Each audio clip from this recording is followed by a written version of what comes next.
Со лот методологија до транспарентна распределба на средствата на граѓанските организации, секторот и локалната на дебата ги мапираа проблемите.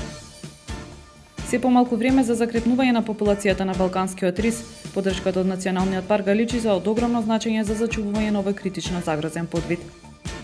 Хуманитарна акција во недела за пакетчиња за сите дечиња, штандот за донирање на пакетчиња и средства ќе биде поставен во 11 часот во центарот на Охрид.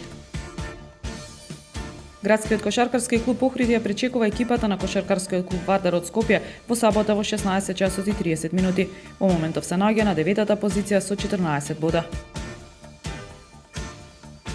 Времето утре променливо облачно, температура во интервал од -2 до 8 степени.